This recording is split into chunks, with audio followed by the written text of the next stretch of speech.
Fantasy booking continues to come to life with AEW and New Japan Pro Wrestling presenting Forbidden Door coming up next week. Well, this week, Andy and I are going to have our own Forbidden Door fantasy booking, so we'll see how that goes.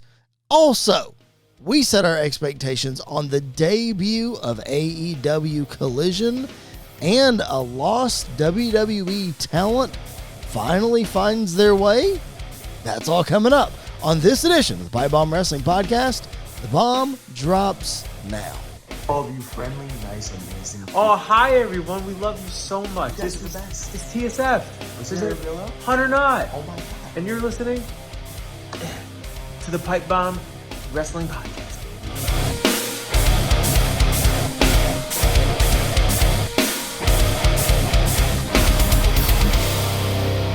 Hello and welcome to this edition of the Pipe Bomb Wrestling Podcast, the show that is for the fans, by the fans. I'm your phenomenal host, Mr. Podcasting Chris Belcher. Joining me as always is the young buck, Mr. Andy York. And Andy, it is another crazy week in the world of wrestling, another crazy week in our lives. We're not together recording this podcast. The summer, we said it last week, man, the summer's wild. The summer is wild. I feel like it's a lot busier than it normally is this time of year, but you know, here we are. We got to keep the train rolling, and wrestling's not going to stop. And since it's not going to stop, neither are we. That's exactly right. No kidding. The wrestling train continues to move and take its interesting twists and turns, and we're here to keep you updated on all of that each and every Friday. That's when our podcast drops, wherever you find your podcast, and on our YouTube channel. Go check it out. Subscribe wherever you want to find your podcast. If you prefer the audio version, subscribe on Spotify, subscribe on Apple Podcasts. If you want to watch our smiling faces, go check us out on YouTube. If you're listening to us on Sports Wire Radio, thank you for doing that. Keep it locked in right there to sportnarium.com/player. Follow us at PBW Podcast, Facebook, Twitter, Instagram, and TikTok. Andy is at Andy_PBWP, and I am at Chris Belcher 24. Andy, you texted me shortly after we recorded last week, and I failed to mention it last week as well. It was in my notes and I totally glossed over it, which makes me feel even worse. But last week, the wrestling world lost an incredible legend in the Iron Sheik, and I know he was before my time. He was way before your time, but the Iron Sheik, man, was one of the first really hated heels in the world of wrestling. He was one of those. We talk about guys like MJF nowadays that just know how to get under people's skin and, you know, get heat and all that. Iron Sheik started all that, man. He was one of a kind. Yeah, he definitely was, you know, and obviously, like you said, he came way before my time, came before your time.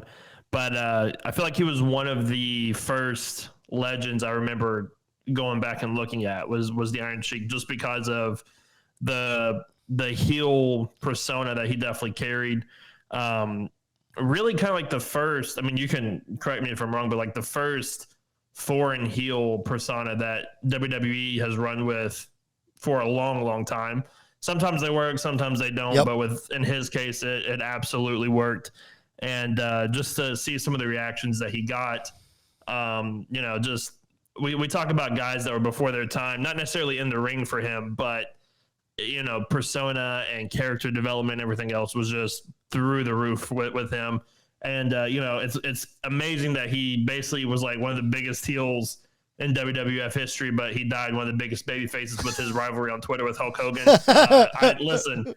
I used to love every single day just looking to see what the Iron Sheik tweeted. It literally got me through some of my days just seeing what he tweeted. It was amazing. So apparently his saga on Twitter, if you want to call it that, is apparently very well known, and it's public knowledge, I guess, that like if you tweet him and you ask him to tweet about something, he will. Mm-hmm. So the example being, my boss had one of his groomsmen tweeted at the Iron Sheik on the day of my boss's wedding, telling him to congratulate him on his wedding, and the Iron Sheik tweeted my boss. Like, I've seen the tweet. Is amazing. Like, he showed it to me. So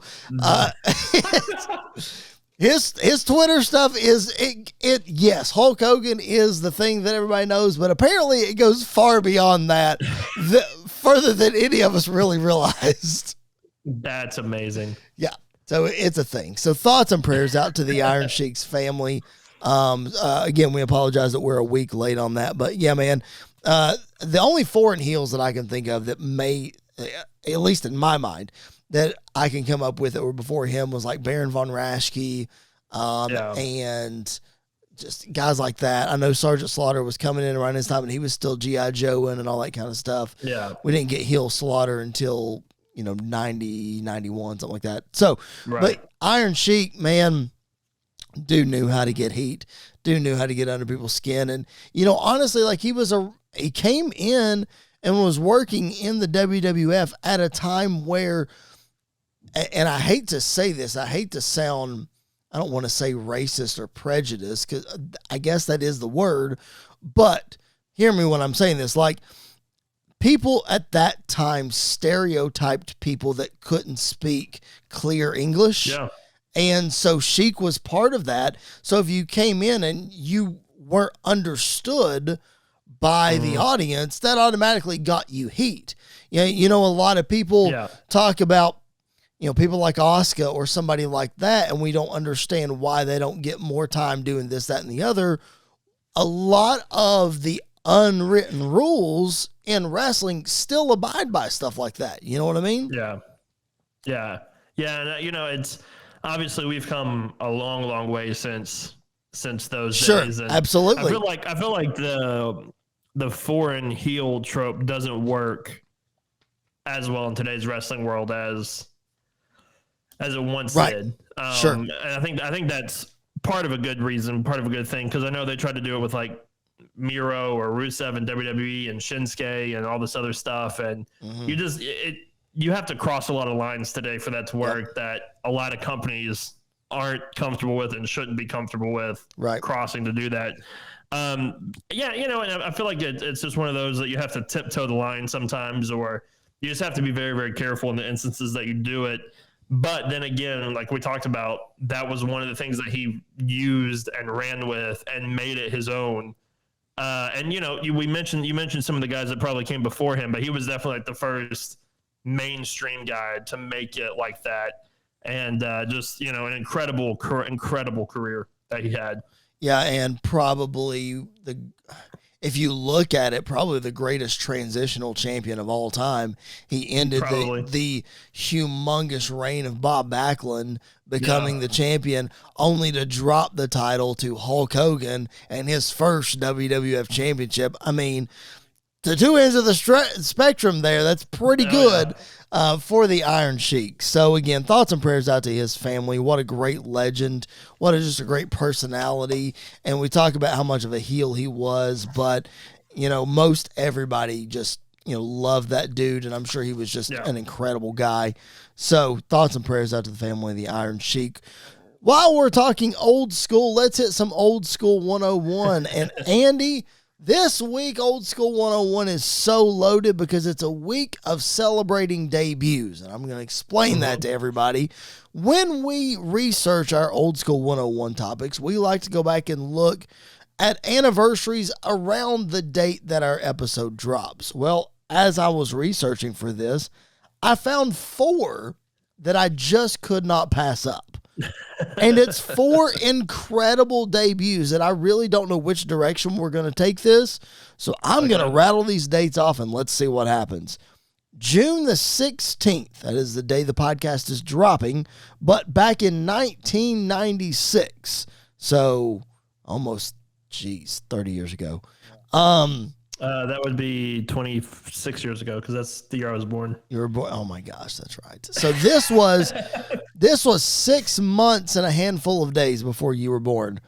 It was. Rey Mysterio makes his debut in WCW at the Great American Bash pay-per-view against Dean Malenko for the Cruiserweight Championship. You know what's sad is you were 6 months away from being born. I remember watching this show live. I'm just saying. That is legit. So Rey Mysterio debuts in WCW June the 16th, 1998. 2 years later to the day, Edge makes his WWE debut. Let's go back 13 years before that, June the 17th in 1985. 2 very important WWE debuts happen. It's important to note that both of these guys were established stars before getting to WWE, but making their debut at the big time, Terry Funk and the Macho Man Randy Savage. Both of those guys debuting, and then one last one, June the 18th, 2001. Andy, I just rattled off 4 very impactful debuts. Well, this one was impactful for the wrong reasons. Diamond Dallas Page debuts in the WWE as the stalker of The Undertaker's wife. Man, that is a loaded list of big things that happened this week in wrestling. Yeah, I mean, you're talking about one of the best, if not the best, luchadors of all time. Yeah. You're talking about one of the best, in-ring guys, not one of the best, if not the best, ladder match guys of all time. Yep. You're talking about one of the best, if not the best, like hardcore wrestlers of all time. One of the greatest characters of all time, and DDP. No, I love DDP. I think DDP is one of the best yoga guys of all time. I think we can absolutely put that out there. There you go. Just a crazy amount of debuts in the month of June. Just 3 days apart, several years apart, but in a span of 3 days, really. Just absolutely crazy that's how that's all kind of lined up. Okay, let me ask you this, because I know you weren't actively watching the WWE. Ow, I just kicked my table. That hurt really bad. I wouldn't have had that reaction live on the podcast had I not hit like the corner of the table on my toe. Anyway, sorry about that, everybody. You can laugh at me in the comments. At Chris Belcher 24, just insult me. It's fine. Anywho, I know you weren't actively watching WWF in 2001 because you were still a wee little tyke, but I was. DDP debuting as the Stalker. That is one of those that we sit back and we look at and we're like, man, if we had to do it over, we probably wouldn't have done that. Absolutely. So let me ask you, if you're armchair quarterbacking, again, as a 5-year-old, you're armchair quarterbacking DDP debuting as the Stalker. I'm not saying let's change his debut totally. I'm just saying, how do you think the Stalker thing could have worked? Like, what would have been your solution to this? Because clearly it didn't. What would have been your solution? Right. Well, you're gonna have to give me some context of like what was the reasoning? Did they even give a reasoning behind him stalking the Undertaker's wife? Not really, because it was very public knowledge that DDP was married, so it really didn't. Basically, it was him coming in trying to steal Undertaker's spot, and that was his way of doing it. See, because like, obviously, if I'm hand tied to the stalker idea, yes, and not changing the stalker idea, the reasoning behind the stalking is the most important thing. And listen, if anybody's just now turning in, like just randomly starting this video halfway through and just hearing us talking about this, we're getting not just demonetized, probably kicked off YouTube completely. But there has to be a reason behind it, because like you said, at this point, everybody knows DDP's married. Everybody knows that he's not actually stalking the Undertaker's wife, blah, blah, whatever. Right.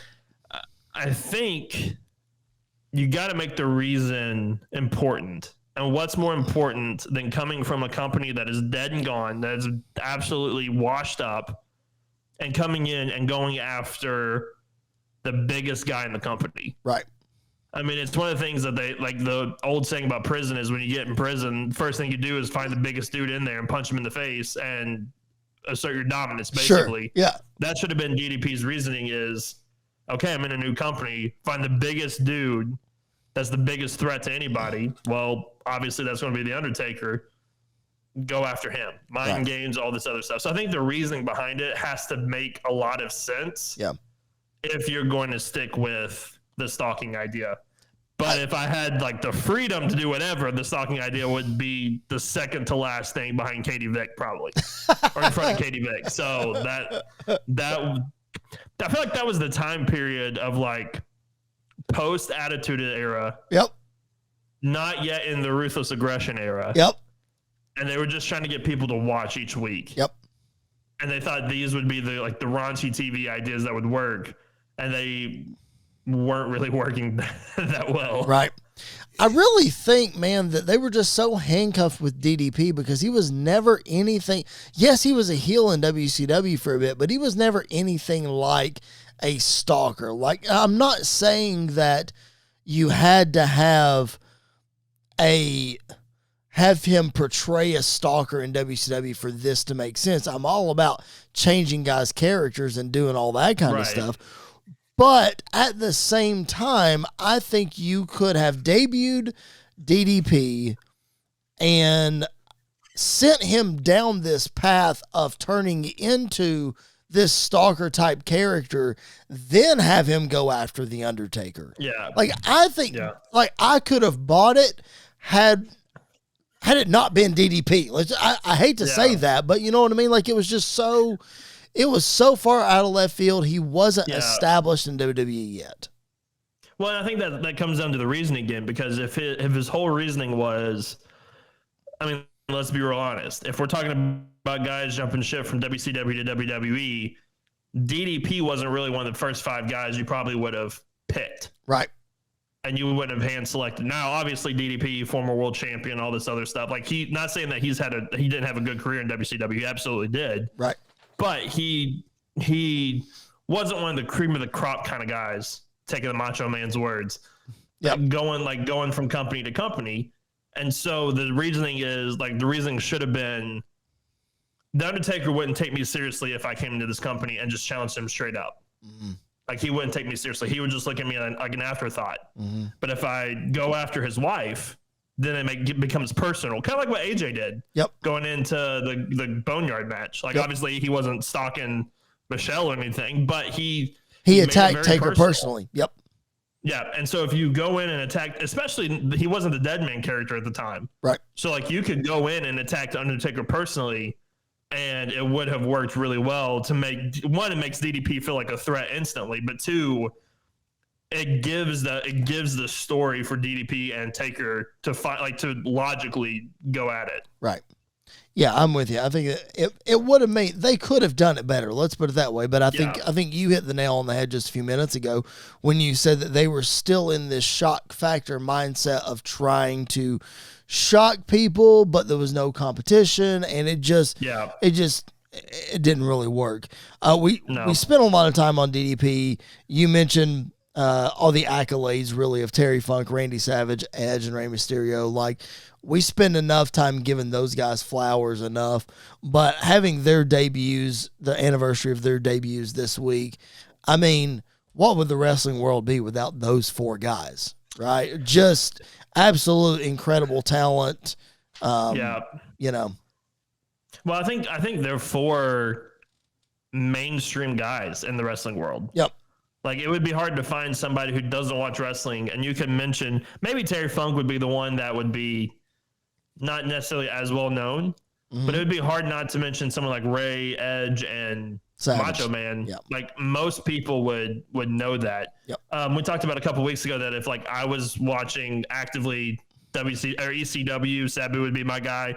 Listen, if I was coming up in the 80s, 90s, Terry Funk would have absolutely been my kind of guy. Absolutely. I would have been a Terry Funk, Mankind kind of guy instantly. I can tell you that right now.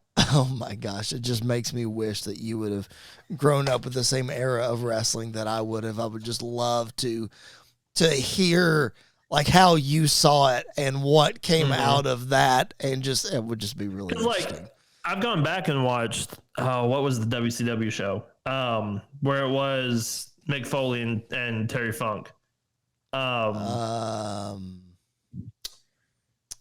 Was it an I Quit match, or was it? It was a Texas Death match. Oh, it was. No, it was was it the cage match? Was it the? No, it was a Texas Death match. Okay. Yeah. Okay. Yeah. I know which one you're talking about. Yeah. Okay. Yeah. Like I went back and watched that one because I was like, we're talking about like the 90s. How wild it's not was going to it? be like John Moxley coming out there with, broken glass and everything else. But then going back and watching it, I'm like, these dudes are brutal. Like, these dudes didn't hold anything back. I mean, Mick Foley lost an ear in the ring, for goodness sake. Yep. So he's going to do anything. Yep. And it would have been right up my alley. It really would have. That would have been amazing. All right, let's move on. Thank you guys for hanging with us. If this is your first time, please make sure you're subscribed to the podcast wherever you find it and follow us on social media, Facebook, Twitter, Instagram, and TikTok. Our social media handles are right there at the bottom. Wait, over there? Yep. Okay, cool. Just go check it out. It's there on the screen. Go check it out. All right. AEW and New Japan present Forbidden Door coming up next week. We're going to give you a full preview of that coming up on next week's show. But this week, let's do a little Forbidden Door fantasy booking. And the prompt is, if WWE and AEW had a WrestleMania-like Forbidden Door show, what would your matches be for night 1 and for night 2? So obviously night 2 is I guess really your headliner. Technically night 1 is still a main event spot as well. Right. I mean, Stone Cold wrestled on night 1, so let's be real honest. Yeah, exactly. Right? That's very true. But if we're considering night 2 like the main event, the granddaddy of them all, what is headlining WrestleMania, Forbidden Door, whatever we want to call it, what match would you put together? WWE versus AEW. So I think this would be really interesting if we didn't mention this. We can mention the same people, but obviously not like the same matchups, because I think that would work really well. So what we got? So the first one I have that I'll bring up, and this is just a personal. The match itself wouldn't be anything really special, I don't think, but the promos leading up to it would just, I think, be amazing every single week. And that's MJF versus LA Knight. I think would be fun. Would be a lot of fun. That would be a lot of fun. Like I said, the match I don't think would be anything like super special. It wouldn't be match of the night or anything, but the promos leading up, I think would be, especially if we're like loose as AEW is allowed to be. There you go. As like loose as WWE is allowed to is, then I feel like they would be just taking a lot of shots at each other. That's a good point. I'll take your MJF, but I'll put him in another match because I think the way the stories have played out, it would be so much fun to run back MJF and Cody Rhodes. Especially like right now. Let's go. Like, I want to see. You talk about promos. Now, Cody, we know we've seen on Raw, especially since he came back from injury. Like, his mic work has really stepped its game up. But you let him in the loose format, you let MJF get on him. Oh my gosh. Like, it would be wild. That would be. I could just see MJF being like, "Look, I won my title when I was supposed to. Where's yours at?" Like that. Exactly. That would be really good. I think that would work really well. I'll take your Cody Rhodes, and I'll add something to it. Okay. We probably have seen this in the past, but these two guys are they're in different territories and levels now. Yes. And that would be Cody Rhodes versus CM Punk. I think that would be really interesting. Of the prodigal son going back to WWE. Yep. And the guy that's like anti-WWE coming in after Cody had left. So like they didn't even cross paths in AEW. Obviously with the history of the Elite, the Brawl Out, everything else. And like I said, the promos would be really good leading up to this. But I also think they would put on a really, really good match, a great storytelling match between them. I think they would too. I think that's very interesting. You could have Cody, like you said, taking up for the Elite, or, saying, you single-handedly ruined what I built. And CM Punk would say, well, you tucked your tail between your legs and you ran away anyway, so what does it matter? So it would be very interesting. All right, I'll take your CM Punk, because I actually do have a CM Punk match on my list. And you talked about CM Punk being this version, the grizzled veteran, and on his last legs. the grumpy old man. Well, let's put him against another grumpy old man and Edge and CM Punk. Yeah. Right now. That would be fun. Like, give me those two guys right now. Oh yeah. Yep. I'm with you. That would be fantastic. Wouldn't it? It would be so good. That would be great. I actually don't have an Edge match. Okay. Breaking the streak. It's okay. Yep, that's okay. I couldn't think of anybody that would work well with him. I'll throw in our first women's match. All right, let's do it. And I feel like if this is not yours, then I would be very, very disappointed. I feel like it would have to be Britt Baker versus Becky Lynch. It has to be. It's on my list too. Like that's the one. They're mirrors looking at each other in their companies is what they are. So I think that would have to be the go-to match. Yep, that's the match. 100%. Like, that is absolutely on my list. That was the first women's match that I wrote down. It's like, you have to do it. For the sake of throwing out matches, throwing out women's matches, since we both agreed on that one, I'll throw another one out that I wrote down that I think will be really interesting, and that is Rhea Ripley and Chris Statlander. Oh yeah, that would be really good. I think that would be a lot of fun.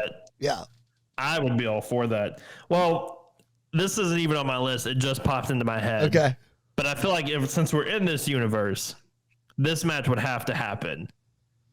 So I'll take your Judgment Day, and I'll say Dominic Mysterio versus Buddy Matthews. I feel like has to be the match you would throw together because of Rhea. And you put... I think that works really well. The stipulation is custody of Rhea, whatever. I don't think that would work in 2023. Oh, my goodness. Make Rhea the special guest referee. That's what you do. I mean, you could put like a marriage license on the clipboard, and you have to climb the ladder. Minister on a pole match, and the first one to pull the minister down gets the mayor.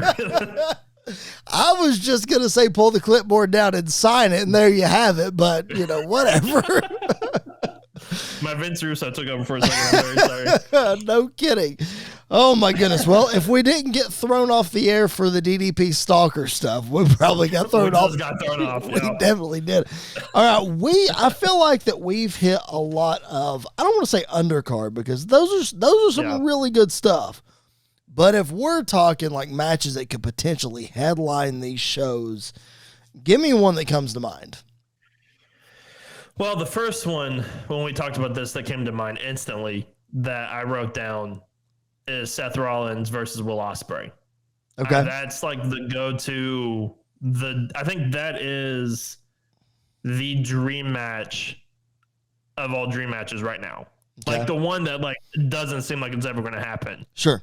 Is Ospreay and Seth Rollins. So I feel like that would have to be, I don't think it's the main event of this Forbidden Door show that we're talking about, but I do think it like kicks off night 2, sets up the stage, let them go an hour, and let it be an Iron Man match for all I care. It'd be fantastic if they did. Side note, your night 1 and your night 2, how long are they? I'm just curious. Oh, they're both of them are about the length of Double or Nothing 2 years ago, where it was like 8 hours long or whatever it was. Oh my gosh, of course it is. Okay. I'm just checking. I don't know how long it would be. I'd probably be as long as WrestleMania was. Okay. All right. I got you. I think night 2 can go a little longer than night 1, but I will take your Seth Rollins, and he will not be in a match against Will Ospreay. But I will confidently say that Seth Rollins will headline night number 1 against the cleaner, Kenny Omega. Oh, see, I have Kenny on my list. Not in that match, but I would be fine with, like, it's one of those that like Ospreay would be like my go-to, but if I get Kenny, I'm not complaining one bit, at all. See, like for you see it at like the Ospreay Rollins, and I get the Twitter rivalry they had a couple years ago, and blah blah. But like for me, when I look at a Seth Rollins dream match, like I want Kenny Omega. Like, I know what that dude can do. Not to say Ospreay can't, but I know what Kenny can do. I know what Seth can do. Like, that's who I want to see wrestle for an hour. Well, it's those two. If you want it, you can go back and listen to the first pay-per-view of season 1 of Mayhem. because Kenny Omega wrestled Seth Rollins. So That's you can exactly go back right. and go back and listen to that. A lot of this Forbidden Door stuff you can find come to life in our other podcast, the PBWF. It's our fantasy booking show that comes out every single Tuesday. There's 6 months of television and pay-per-view in season 1, and we're halfway through season 2 right now. So go check it out on another feed. Make sure you do that. We would appreciate it. All right. If you don't have Kenny Omega wrestling against Seth Rollins, who do you have Kenny Omega wrestling against? Well, my main event of night two? Okay. Yes. Would be the cleaner Kenny Omega versus the Tribal Chief Roman Reigns. Okay.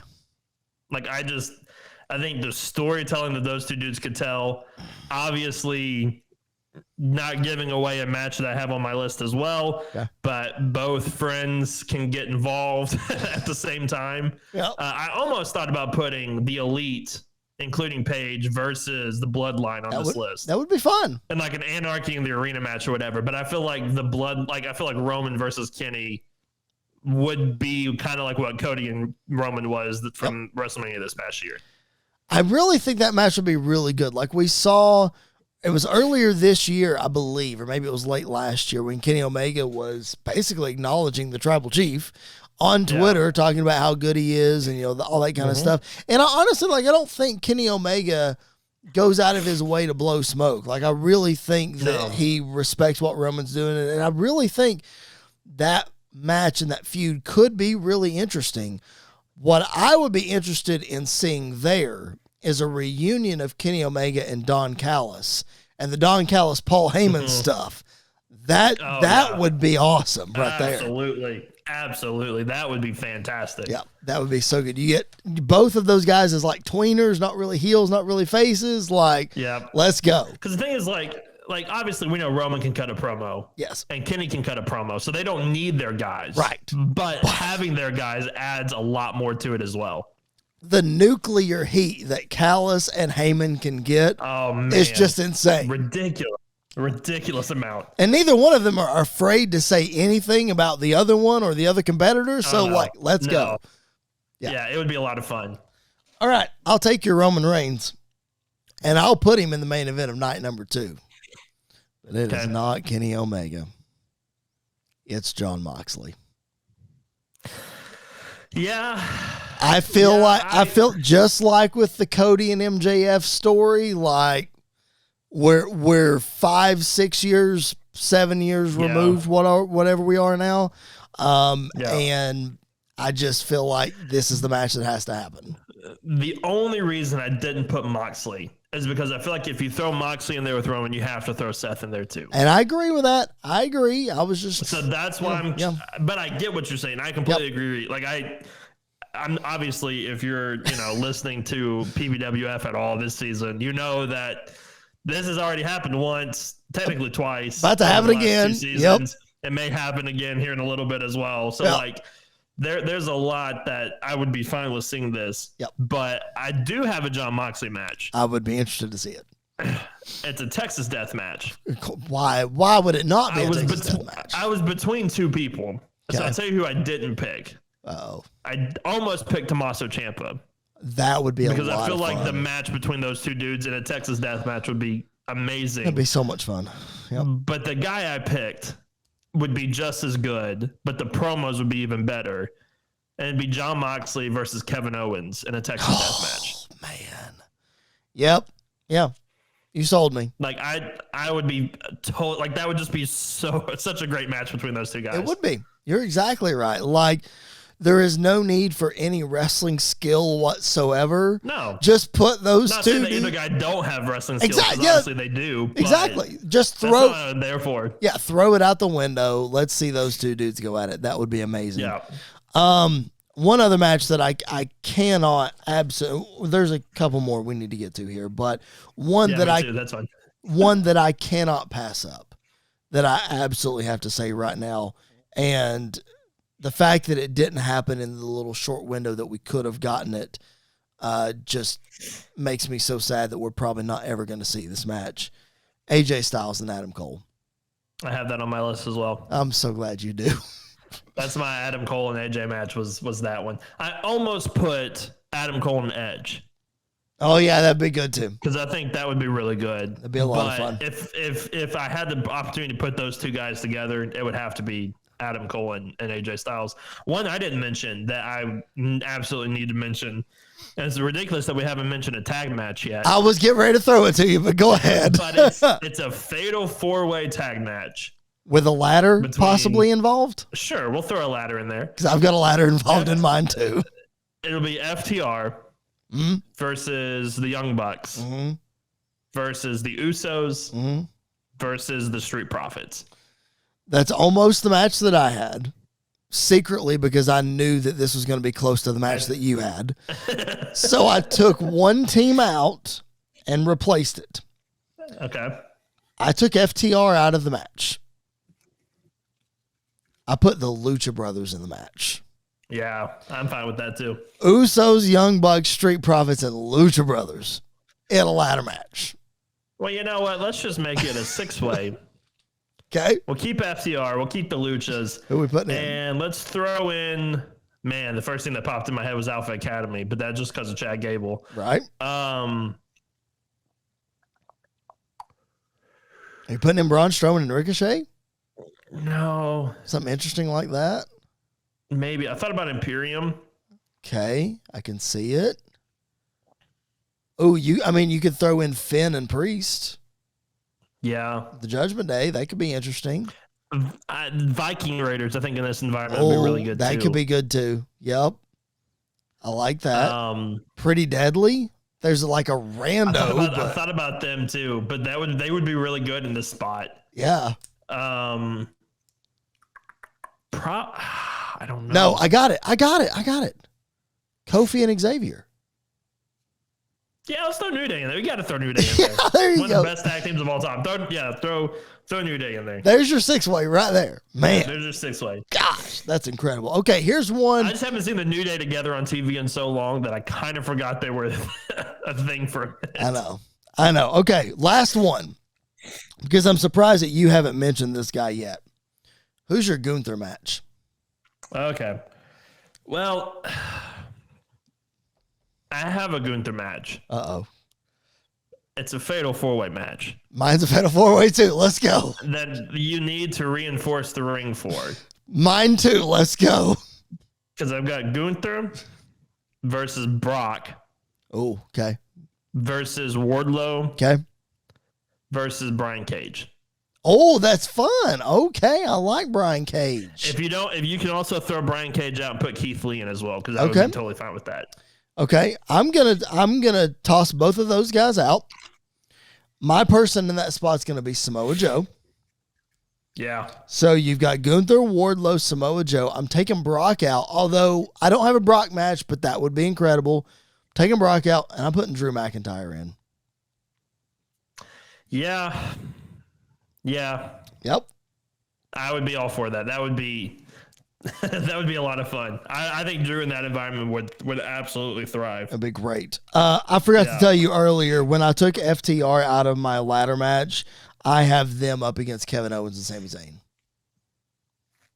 See, because I was going to throw another one. I'm surprised. I don't know why neither one of us even mentioned this. Uh-oh.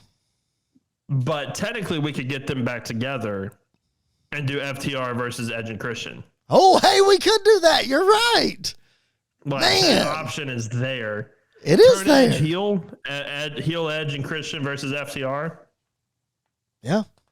No. I want to see heel FTR because I need to hear them tear those guys up on the mic. That's what True. I need to. That's very true. I need heel FTR. Heel FTR is my favorite. Like I love heel FTR. like they I can't. think they work as baby faces, but I like them better as heels.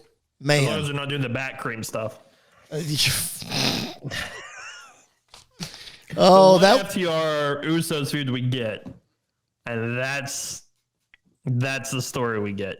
was not on my bingo card to talk about the back Granted, cream. the Usos were not at the level that they are now, so I get it. But Not on my bingo card for this podcast to talk about the back cream. Anyway, Seriously though, if you guys enjoy fantasy booking, you like the kind of stuff that we threw together right there. I mean, that's a fun segment to think about, but it kind of does come to life on our other podcast, the PBWF. Go check it out. It's a lot of fun. Andy and I present our shows. We draft current day rosters and we book them how we see fit. We're currently, like I said earlier, we're about halfway through season 2 right now. But there's a whole 6 months worth of TVs and pay-per-views in season 1 that you can go check out. So please go do that. We would appreciate it very much. It comes out on Tuesdays. It's on a separate feed. Search it, PBWF, Pipe Bomb Wrestling Federation. Our buddy Tyler Peters helps us out on that show, and it is a lot of fun. So go check it out.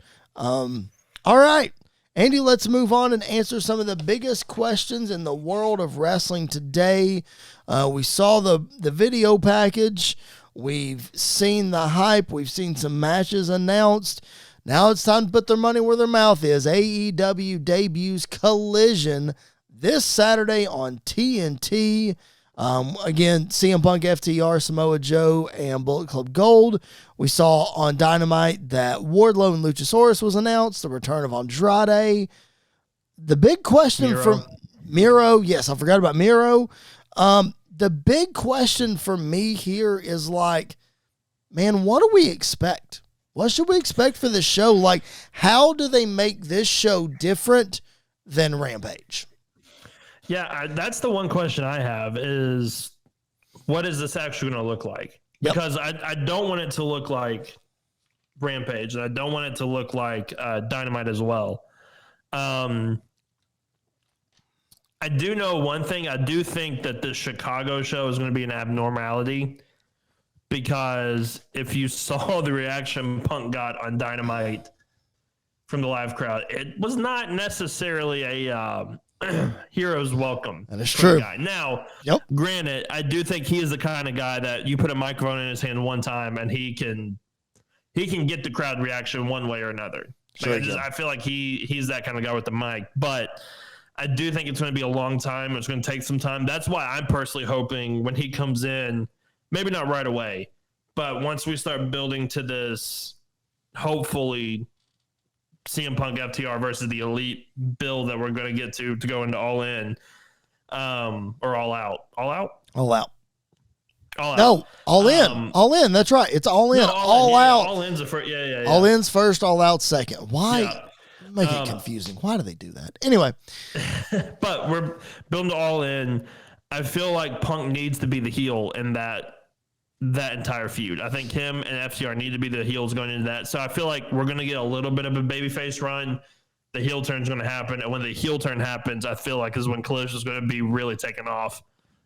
With Punk kind of being the lead guy as the heel going forward in that show. You mentioned the Chicago show kind of being an abnormality, and, we saw that with the Rampage in Chicago where CM Punk debuted.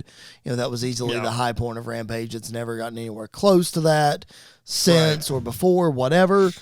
Do you think they're pigeonholing themselves by starting in Chicago? I know you want to start the biggest way possible and you want to make the biggest impact, but do you really want to start so high that the only place you have to go is down, Well, I think part of the reason why, even if Punk wasn't going to be there, I feel like they would still be in Chicago because Chicago is basically their home territory. Makes sense. Yep. And so I feel like no matter what, they would be in Chicago. I think they're doing that for a reason. Maybe if Chicago reacts positively to Punk, maybe going forward, the crowd will start reacting positively to Punk as well. Yeah. But I feel like if you're going to start with Punk and he's going to come in as a babyface or a tween or whatever, you would have to start it in Chicago. I don't feel like you could start it anywhere else and it really work as well as it was going to the first night. The second show is the one I'm really going to be interested in to see what happens from there. Yeah. I agree. I genuinely do not know what to expect. I'm not trying to dog it. I know last week when the main event got revealed, I legit said it does nothing for me. I don't care. Right. I'm not trying to bury the show because I will certainly give it a chance and I'll see what it's going to be all about. But I'm like you, man. I just genuinely don't know how it's going to be different and what we should expect.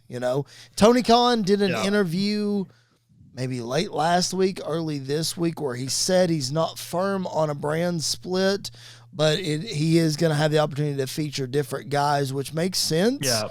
I don't know, man. Like in this situation, WWE's kind of ruined us where we think, well, we should have a brand split so that we, especially as big as AEW's roster is. Yeah. No, and I agree. I don't know what to expect. And part of me is excited because I don't know what to expect. That's true. Because my expectations aren't like through the roof for this show. Mm-hmm. I think it's going to be better than Rampage. I think it's going to be, honestly, I think it's going to be like what SmackDown was for WWE for a long, long time. Okay. It was a really good B show. Okay. But it's not going to be the main focus show. No, I could be wrong. And it could flip flop or whatever, but I feel like Dynamite is going to always be their main focus, but Collision could be a really good second piece that could help them a lot, to the point where maybe even like Rampage gets, I don't want to say shut down or whatever, Goes away. Yeah. or Rampage goes away and we just stick with those two shows from that time forward. Yeah. I mean, you would think that it would. I mean, you think of Rampage as like a Sunday Night Heat or what have you, and Velocity. Right. It doesn't. It's going to be an afterthought. It just is. It's going to be a place where I think ultimately once you establish Collision, that's where all the other big stars are going to go. And I think pretty much you're going to not have big stars on Rampage anymore. Like that's going to be like a Superstars or a Main Event or whatever. Yeah. Like just to film matches before and after Dynamite or whatever. So we'll see. I don't know. Let me also give a caveat here. We are recording at a different time than we normally would. We are recording this on Thursday night rather than on Friday morning like normal. I say that because there were rumors that came out today that there's going to be an interview that CM Punk did with ESPN that's going to drop on Friday that a lot of people are not going to be happy about, apparently. So, having said that, surprise, surprise, something CM Punk does doesn't make people happy. Surprise. Having said that, though, we don't want you guys who are listening or watching this to think that we're totally avoiding the topic. The problem is we are recording before it comes out. We cannot address it. We do not know. Right. It will be, I'm sure, a big topic of conversation coming up next week as we preview Forbidden Door. But this week, it is not there. So, just want to let everybody know that. Let's move on to big question number 2 in the WWE. Man, a couple of weeks ago, maybe even a month ago, we talked about the new hires that Triple H brought in, and some have done really well, some have not done really well, some we're still waiting to see. Well, one that we have seen in some decent feuds, man, is Karrion Kross. Like, he was brought in a big spot confronting Drew McIntyre and Roman Reigns, had a feud with Rey Mysterio, Shinsuke Nakamura. Now he's in a feud with AJ Styles. So I think my question here about Kross is this AJ Styles feud the one that makes Kross more of a threat? I hope so. I really do. I mean, I think whenever they have a match, because I doubt it's going to be a Money in the Bank. Well, they're having a mixed tag match this week on SmackDown, but one-on-one, I get what you're saying. Probably a one-on-one in a couple of weeks or whatever. He needs the win. Like we talked about a couple of weeks ago that like who needs to win more, Seth or AJ? Yep. Listen, Karrion Kross needs a win. He absolutely needs this win in a massive, massive way. Yep. And I don't know. I hope this is the start of something really good, because I feel like they've been waiting for this Money in the Bank time to push a couple of people. Mm-hmm. LA Knight, I think, is one of them. Hopefully, Karrion Kross fits in this category as well. Because I want him to succeed. I really like Karrion Kross. I think he can be a really good asset, especially since we don't know what's going on with Bray. I feel like he could fit that part. Maybe not as he couldn't fit it right now, but I feel like he could be built up to take that spot at some point. Yep. But he needs to get wins. Like, he needs to start racking up wins. I know Road Dogg said recently that wins in WWE don't matter, losses don't matter, 50-50 booking, blah, blah.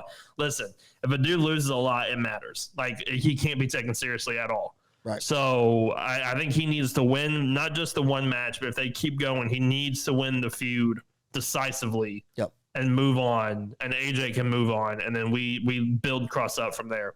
You know, we're going to talk about it here in just a minute with the Money in the Bank field and how it's set for the men's division. But we've seen rumors floating around ever since WrestleMania and really before that, with Triple H taking over, and basically the word out of WWE Creative is it's going to take time for Triple H to get his storylines the way he wants them and to play out the storylines that were already planned out and all that kind of stuff. So maybe we're seeing a result of this. Maybe we're seeing more, Karrion Kross get featured more, or, some of these guys are Money in the Bank, like you mentioned, LA Knight, what have you. So I'm with you in the sense that I think Kross needs the win. I get concerned with AJ for the same reasons I got concerned a couple of weeks ago when we talked about Seth. AJ came in on such a huge high in the WWE, had an incredible rookie year, and I don't want him to be an afterthought towards the end of his career. You know what I mean? Yeah. Because dude proved he can still go, Yeah. I feel like with AJ, I feel like he could lose the Cross and then go right into a feud with Austin Theory and take the U.S. title. Like, I feel like that could be a good route for him to give him a championship, let him kind of do his thing for a while with the U.S. title, maybe go after Roman while he's U.S. champion at the same time. But I feel like I agree. I don't want AJ to go out losing all the time at all. But if anybody needs a win, and I've said this again, it's Karrion Kross more than anybody else in that company right now. Karrion Kross needs a decisive win. And that can come by beating AJ Styles. Yep, he does. I completely agree. And let me just say this. We've been kind of critical of the booking of Karrion Kross. It's kind of been hokey pokey. We're not really sure what's going on. I like this, man. Like the spot they did on SmackDown with the red dust or whatever with Scarlett. Yeah. I really like this. I think Kross and AJ, although AJ doesn't necessarily have the character that Kross does, I think this can work really well together. And I would like to see, like you said, let's have this mixed tag match this week on SmackDown. Scarlett getting some in-ring action. That's pretty awesome. Yeah. And then in a couple of weeks, probably, I would say it'll be the SmackDown before Money in the Bank in London. Then you have AJ versus Kross that night. I'd like to see this go on for a little bit and then kind of see where it goes from there. Yeah, I agree. All right. Let's move on to question number 3. Asuka and Rhea Ripley both received new championships this week, and they look just like the men's championships, which we can't really argue with because that's the way it's been for a long time. The last design, the titles match too, but whatever. But now we have proper brand split titles. Seemingly, I guess the Raw and SmackDown title lineage is gone. I don't really know. I also don't know how. I think they said the Raw Women's one goes with the WWE Women's Championship, and the SmackDown goes with the World Heavyweight Women's Championship. Well, see, that's the thing. It's we don't even know what to daggum call them because we're not going to call them women's the World Heavyweight Women's. We're not going to do. It's already confusing enough. Which is why I have the Evolution Championship on PBWF. Go check it out. But anyway, what's your take on the way that they're changing these with the lineage and just all the changes that's happening right now? I like the change for the women's because I feel like when you have brand exclusive titles with brand names on it, it gets very difficult to do things. And now we don't have to do the title swap thing anymore. Agreed. Yeah, I agree. And we get the situation with Becky and Charlotte where somebody can't act like an adult on live TV, and then we just keep going from there. I like the change. I think Rhea's belt looks 1,000 times better than Asuka's. I think that the new WWE Championship title is horrendous. I hate it. I hate it with every fiber in my being. Okay. I actually like Rhea's a lot. I think the white stripe with the gold looks really, really good. And I think she looks really, really good with it. So I get their logic behind it, because if it looks the same, it feels the same. Sure. And everybody's on equal playing ground. I just think you could probably call the WWE, the WWE. You probably just call the one Asuka holds the women's championship, Right. and the one that Rhea holds the women's world championship. Like, I feel like that's totally fine, and that kind of rolls pretty easily. So I don't have a problem with the change. I like it. I wish some of the titles look different, but I get why they are doing what they are doing. Yeah. Yeah, I get it too. I just think that WWE, I mean, this is wrestling in general, I guess, but we create way more confusion than we need to. Like, Absolutely. let's just keep it simple. Just make it make sense. And I get that they're looking at this as like simple. Okay, the Raw titles matches and the SmackDown titles match. Okay, we're keeping it simple, but I don't know. I just think it's weird. I'm the opposite of you, though, man. I like Asuka's title better than Rhea's. It's way too much gold. No, way too much of an ugly gold, I think. I like it. I will say this, though. Speaking of this title design, while we're talking about it here, seeing Seth Rollins sporting that WWE World Heavyweight Championship on Monday Night Raw, that is gorgeous title. That is it has grown on me so much in the last month or so. I just kept looking at it while he was cutting that promo with Finn. I was like, maybe it was the gold that he was wearing. I don't know. Maybe. But I was like, man, that just looks so good. And here's the thing with Seth. He, by next Wednesday, he will have defended the title a lot more than Roman has his. Yep. Also, which I'm all for. Also, will have defended it more times than MJF has defended his championship as well. How many has MJF? He did Revolution. He did Brian. Brian. The Fatal 4-Way. Yeah. Did he technically defend it against Starks, or was that just? No, I think he defended against Starks. I think he did too. So maybe that's 3. And that's it. When did he win it? He won it at. Was it Full Gear? He won it at Revolution. No, he won it at Full Gear against Mox. He won it at Full Gear. Mox? Is that right? Yeah, he beat, because Regal slid the knuckles to him. He beat Mox. Then he defended against Starks. I feel like he defended it one more time, but So he beat Mox. So the first defense was against Starks. Next was Brian. Then the Fatal 4-Way. That's it. I feel like there's one more, but there might be three. That one does sound right. There might be one more, but all that to say, I know that you're not one of those because you get it, but a lot of the internet wrestling community that like to dog Roman Reigns for not defending his championship, like, go look at MJF. I'll say this about MJF: he's on TV every week. That's like the one thing that gets me about Roman is I don't care if you wrestle, because like I feel like MJF is a attraction wrestler at this point. Of like he shouldn't want to wrestle every single week. Right. Roman shouldn't want to wrestle every single week. Right. But be on TV. Not seeing those titles on TV is like watching Brock from 2015 on or whatever it was. Right. 17. Where like when he had it was never on TV. Yep. And so it's nice seeing the world title on TV. Even if it's not defended, even if it's just in a promo, seeing the world title on TV matters a lot more than I think some realize at times. I agree. No, I totally agree. 100% agree. All right. Last big question in the world of wrestling. And this is one that I'm interested to ask Andy, because Andy and I have not discussed it. Full disclosure, most of the things that we discuss on this podcast, we have previously discussed offline. Not that we know what each other's going to say, but like there are conversations that have had because it has to do with wrestling. And ladies and gentlemen, even when we're not recording, we talk about wrestling. It's a thing. This is something we haven't talked about yet, so I'm interested. Andy, what is no? And context for everyone listening that doesn't know what I'm talking about, the word no flashed in black letters on the AEW screen, not once, but at least twice. I didn't count how many times. I think only twice, but enough to where it was probably not a mistake.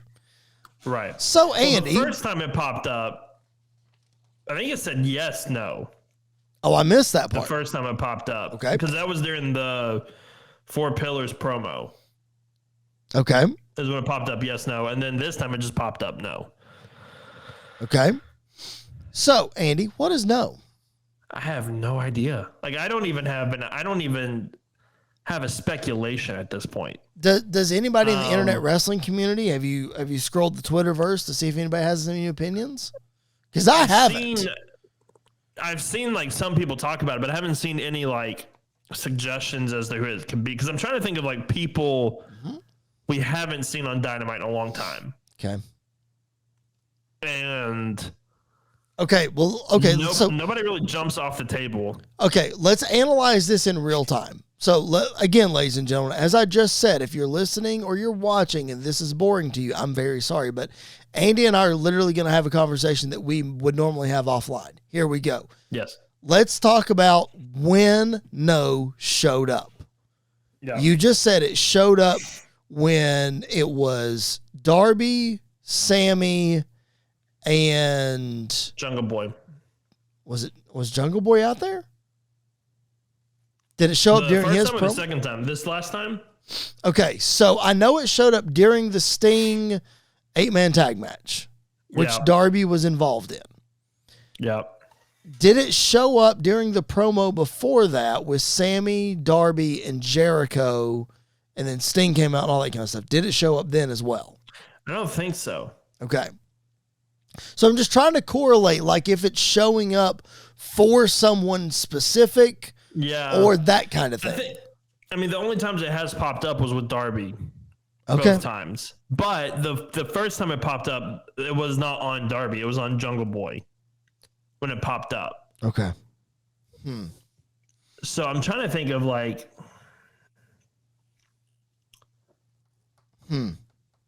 But even if it was like against Darby, I don't even know who it would be. Exactly. Not Rick. I don't know. I'm trying to think of people that Darby's feuded with that it might come back around. Like, I mean, you They had the feud with Brian Cage during the pandemic where they did the thing with the cinematic match with Sting. Yep. So you have Powerhouse. Could be Scorpio Sky. Okay. I haven't seen Scorpio in a minute. No. Who would that be, though? Like, could this have something? Could it have something to do with like a broken Matt Hardy kind of thing? Maybe. I thought about that. Maybe we're getting like Brother Nero with Jeff Hardy. Could be. It always could be something with the House of Black. Yeah, that's the other thing that I thought about too, because you got to think you could do House of Black. Well, we kind of already have seen that, like the House of Black was. You could do Malachi Black versus MJF though. Yeah, it did happen during that. I don't know. Like, I don't know. And you know what the crazy thing is? It could have been accidents both times. Unlikely, but possible. Unlikely. I feel like this is going to play in because I feel like I'm going through the White Rabbit thing again right now, and I'm getting PTSD. But I don't know off the top of my head. Yeah. Because like Vincent's in Impact, so he's not coming to AEW. Bray Wyatt's not coming to AEW. Bray Wyatt's not coming to AEW right now. Right now, I love how you said that. You never know. At this point, you never know who's going to show up where. It's true. It's not Cross. I don't know of any other creepy. Like, is there Eric Young is technically supposedly signed with WWE. Yeah. I don't know. I don't think it would be Eric Redbeard. No, probably not. And it doesn't even have to be a creepy character. It could just be like a hacker gimmick or something. Like there's just so many. Maybe they're doing this in the hopes that Mustafa Ali will show up at some point and he can bring back Retribution. Oh my gosh! Could you imagine if Retribution showed up on AEW? No, I'd hate it. I hated it when it first showed up. It'd be so interesting. Hopefully there are more answers to this no thing coming soon, because I don't want to put Andy through any more PTSD. And I don't need any more PTSD. I don't need to do any of that. So let's get some answers here, please. It'll be fun to speculate for sure. But it'll be fun to get some answers. All right, if you're just now checking us out, welcome to the Pipe Bomb Wrestling Podcast, a show that is for the fans, by the fans. I'm your phenomenal host, Chris Belcher. That is the young buck, Mr. Andy York. We are here with you each and every Friday, talking about current product stuff, talking about old school stuff. We also have our Tuesday show, as we mentioned just a few minutes ago, the PBWF, our fantasy booking show. Go check that out as well. It would mean a whole lot to us. Follow us on Facebook, Twitter, Instagram, and TikTok at PBW Podcast. Andy is at Andy_PBWP, and I am at Chris Belcher 24. Make sure you subscribe wherever you find your podcast and on our YouTube channel. Like the video, share it with a friend. We would appreciate that very much, and leave us a 5-star review. Support our friends over at Wrestle Buddy and, of course, Sports Wire Radio. I know they would appreciate that as well. Andy, speaking of social media, we put out a tweet asking for some viewer questions. We got a couple back. Let's get to those right now. Speaking of those world championships, friend of the show, former host of the show, Mr. Jason Backowitz hit me up today, and he said, if you could change the result of one WWE championship match, which would it be? And yes, that is as open-ended as it sounds. Yeah. You got all the choices in the world. What you going with? Man alive. It's hard because of recency bias and stuff. Of course. It's hard not to say Cody. Of course it is. Yep. And that is what prompted the question, just so everybody is aware. That is the context. I'm just trying to think of ones that like have popped in my head immediately that were just that the one, like as soon as this question was asked, the ones that popped in my head as probabilities. Okay. Because the Cody Roman one was one. Not necessarily that I would change the outcome of this one. I just wouldn't let it happen. Probably Rock and Punk at Rumble. Okay. Man, look at me just being a mark about the guys I talk about all the time. Because I also want to say Randy and Bray from 33. Okay. You talk about Bray, like I'll throw you out one, like I wouldn't have booked it, not necessarily changed the title, but Seth and Bray and Saudi when Seth lost. I wouldn't have done Seth and Bray at all. That's what I'm saying. Like, just avoid it like the plague. Just don't even do it. Yeah.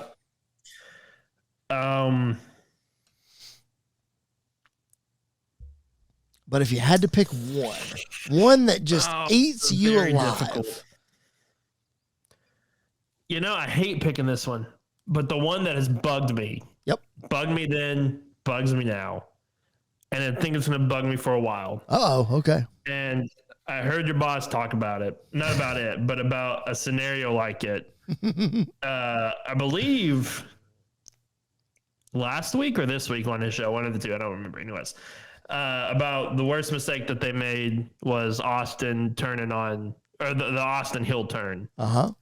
One of the biggest regrets that they probably had. I think we're throwing this in there. I'm sticking with it. I think Cody losing at WrestleMania 39. Yep. Is probably the one I would change the most, because I still think it's one of the biggest missteps in WWE history. If not the biggest misstep in WrestleMania history. All right. Shout out to our boy Josh Pate. Shout out to Josh Pate.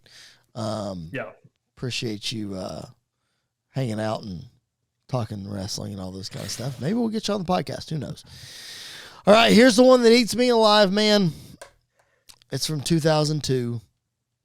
It's Shawn Michaels losing the World Heavyweight title to Triple H a month after he won it in his comeback.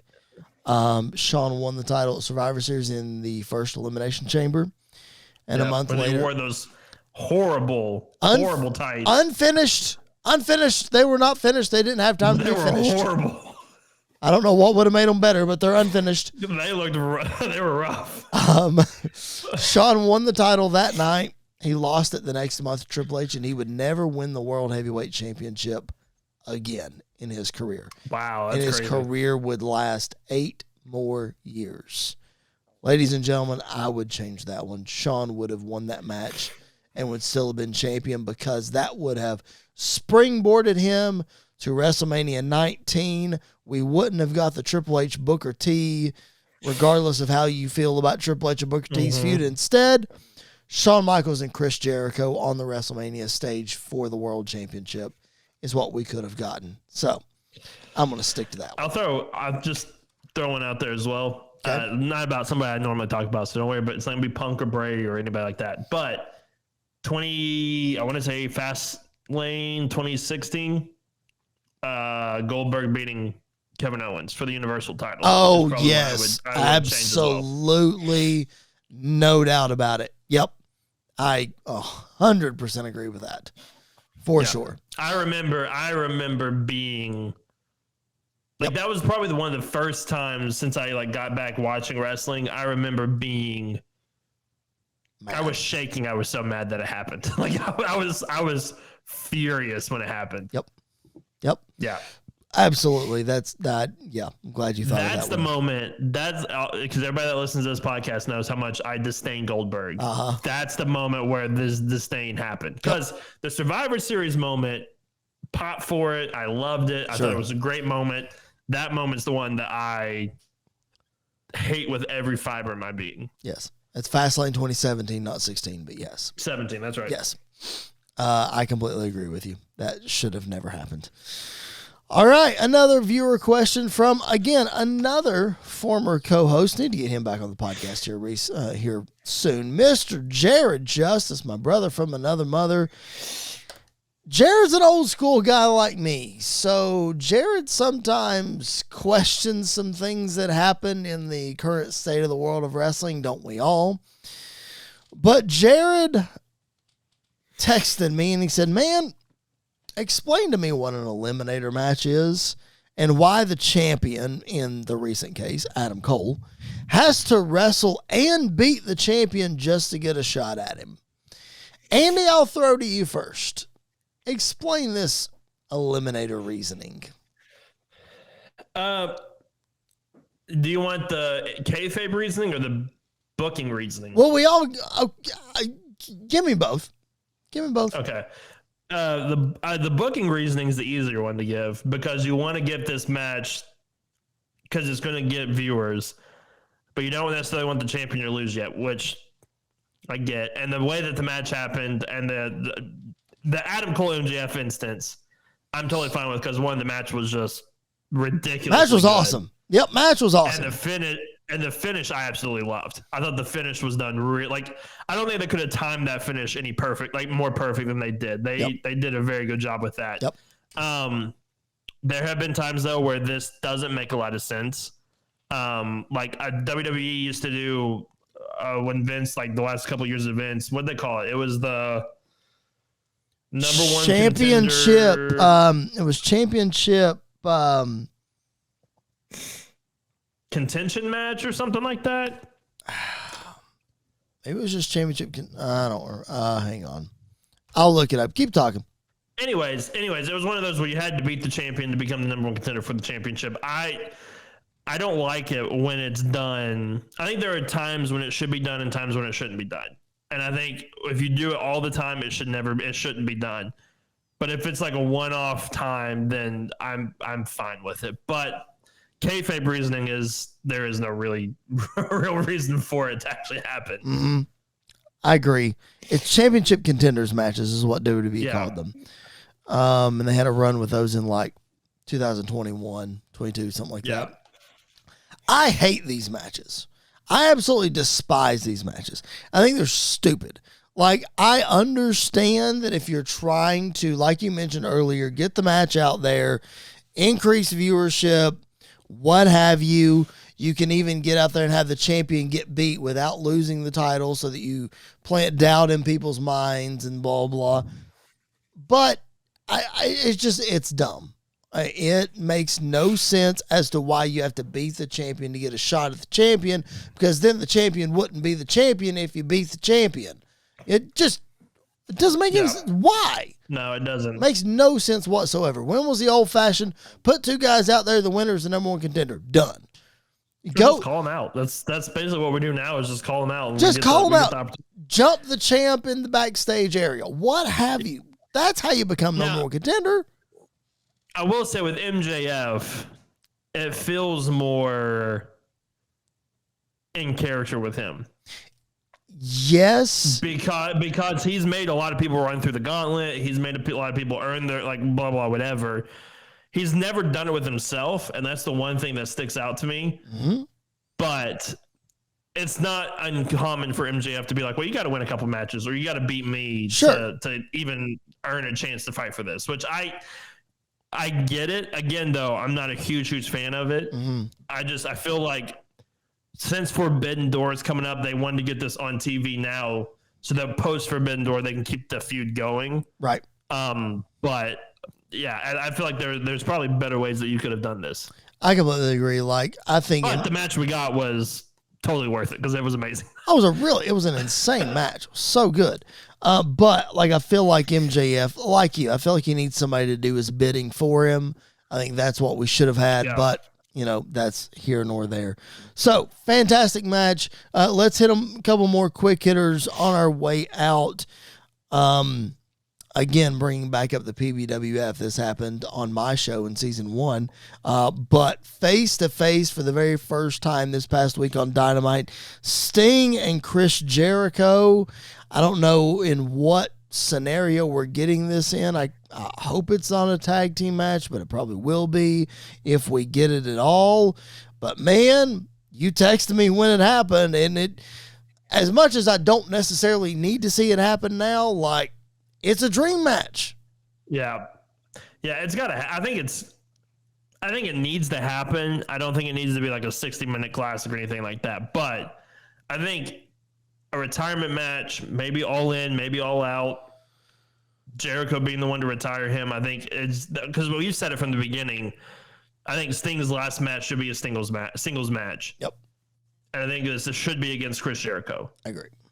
Yep. And not necessarily because obviously Jericho doesn't need it, but it's the only one that makes sense. It's the only one that I could see happening. And then maybe like in a couple of years, we can run it back that Darby's the one to retire Chris Jericho.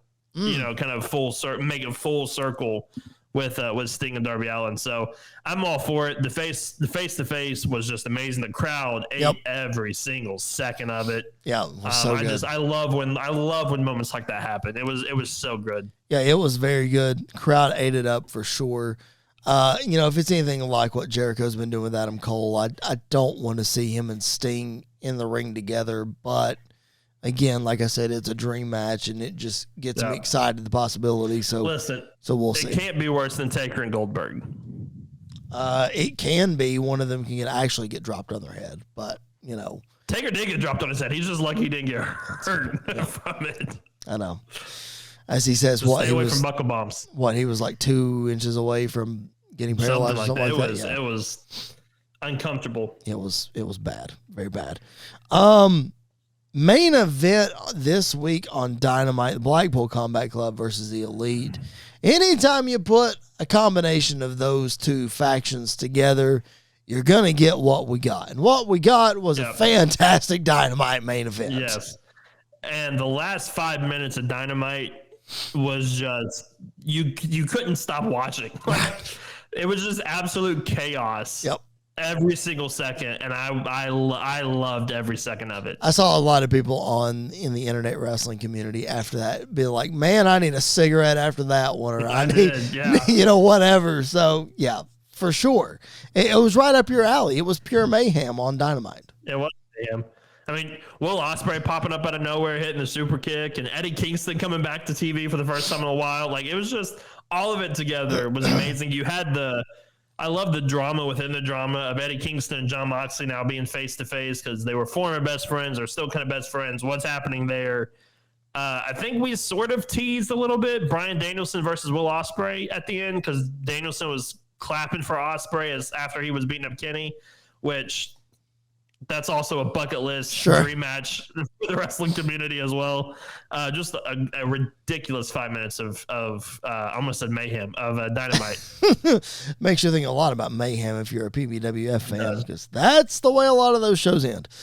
All right, let's head back to the WWE with some quick hitters as we go out. We talked about it last week, how cool it would be. Well, Andy, it's happening next week. Seth Rollins defending his World Heavyweight Championship against Braun Breaker on NXT. It's going to be interesting, man. He's defending his World Championship back-to-back nights. Yes, he is. Doing it on Monday night. He's dishing an open challenge Monday night, and then the one against Breaker on Tuesday night. I'm all for it. I love it.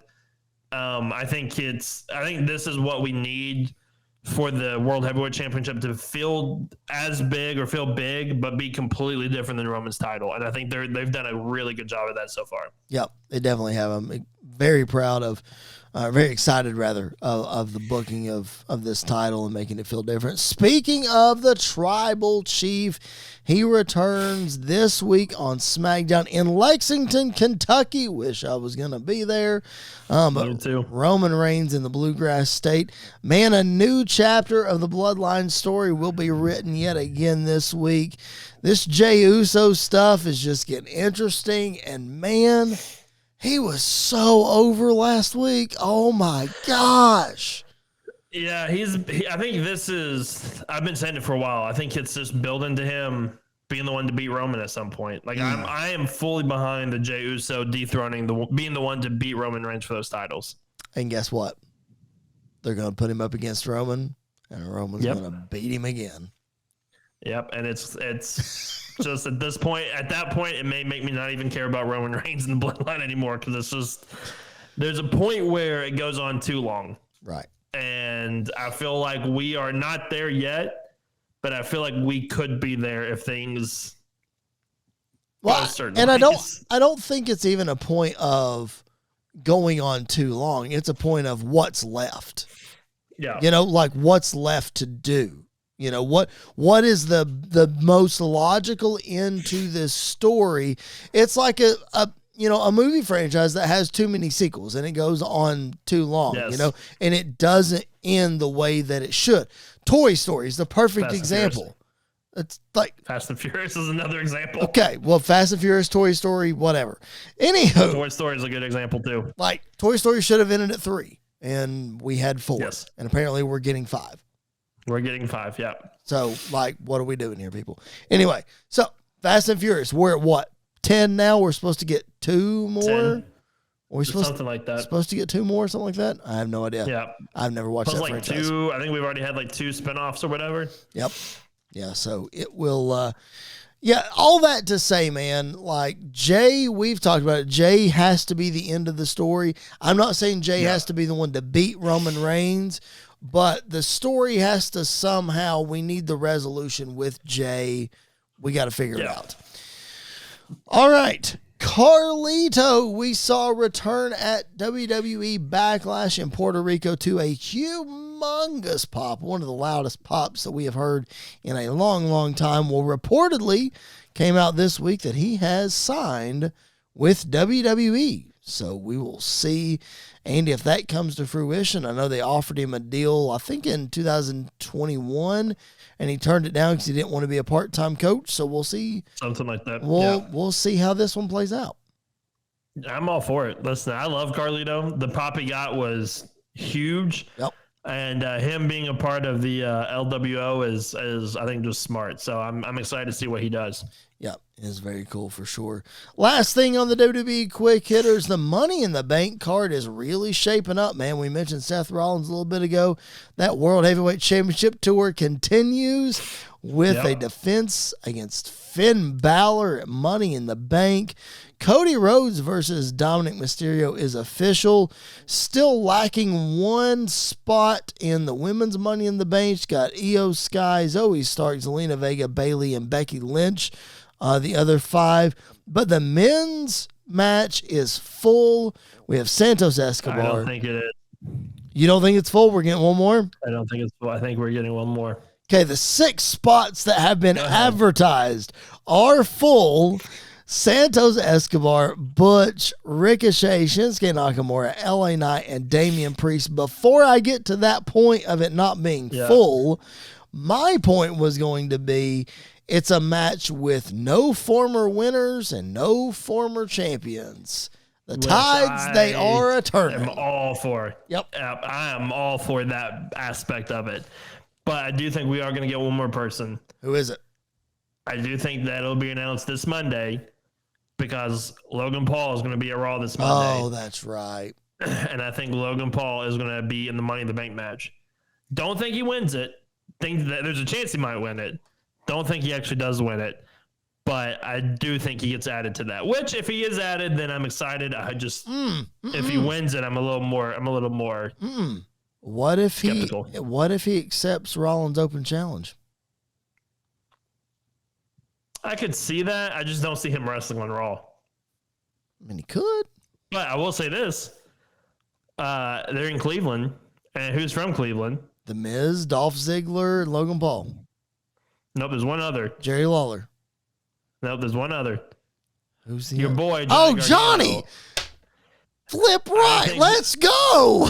I think not only do we see Johnny, I think Tommaso Ciampa might make his return, and we see a DIY reunion this Monday. I think Raw this week is going to be must see. Like, you can't miss it. Dang up. Sign me up. I didn't even think about that. Let's go. Johnny Gargano, hometown boy, against Seth Rollins. Yes. Yep. Man, I'm so excited now. Also, though, I don't know if Johnny answers it. I think he wrestles. I don't think he answers it. I think JD McDonough answers it. Oh, and the tension between he and Balor. Because we saw Finn talking to him backstage. Maybe Finn is having him go out and answer it and blah, blah, blah. Okay. I can see that too, but man. But I'm all for Johnny. I'm all for Johnny. Let's go, baby. Let's go. I didn't even think about that. All right. Thank you all for hanging with us. What an episode this has been. Time to put a bow on it. And we do that by reminding you to follow us wherever you, whatever your social media platform of choice is. Facebook, Twitter, Instagram, TikTok. We're on all of them at PBW Podcast. Andy is at Andy_PBWP. I'm at Chris Belcher 24. The show is available on our YouTube channel. Go search it out, like that video. Viewership on those videos have been fantastic the last couple of weeks, so please keep that up. But if you like your podcast in a traditional audio format, Spotify, Apple, Google, Spreaker, iHeart, all those places, that's the place for you. We're available there as well. SportsWire Radio, keep it locked in there. Wrestle Buddy, go check out those resources. Two great partners of ours. I've mentioned the PBWF several times on this show. I'll mention it one more time. It is on a separate feed. It is our Tuesday fantasy booking show with our buddy, Mr. Tyler Peters. Go check it out. Week 9 of season 2 is the episode that just dropped, so go check that out. Andy, next week, Forbidden Door preview. Man, what a pay-per-view it's going to be. We talked last week, Bryan and Okada, Omega and Ospreay. This week, we find out MJF and Tanahashi, Orange Cassidy and Zack Sabre Jr. We got Jungle Boy against, who's Jungle Boy facing? Sonata, okay. I knew it's the IWGP champ, couldn't think of his name. Yeah. There we go. So I think the a little spoiler for my preview next week, but I think the Jungle Boy Sonata match will be the Ospreay Orange Cassidy match from last year. Oh, good call. Where people are like, "Oh, why are we getting this?" And then afterwards, like, "Oh, that was actually pretty good." Okay, I'll take it. Okay, no tag matches have been announced yet. Probably going to get announced. See, this is one thing that I'll criticize AEW for, and WWE's starting to do it too, and it really annoys me. So, critiques for both companies here. They're starting to announce more matches on social media without building them up on TV or without any sort of story on TV, and then they create the story based off of the match. I don't like that. I think that's dumb. Yeah. Just my opinion. Yeah, I think for some circumstances, like, Bryan Danielson versus Okada, you don't need a story for that one. Right. That's just like you announce that one because that's the story is there. Like the story writes itself. But I think there are some other ones that you absolutely. I think there's a rumor right now that we could be getting Punk versus Kenta. Right. Which those two really don't like each other that much in real life either. So that would be really fun to see that one. play out if we actually do get that one. So I think we're going to get a lot more. I think they may just be waiting for Collision to start announcing some of these again, or even more of these. I got you. Well, we will have to see. Collision is this Saturday. Tomorrow, if you're listening to this on the day that it drops.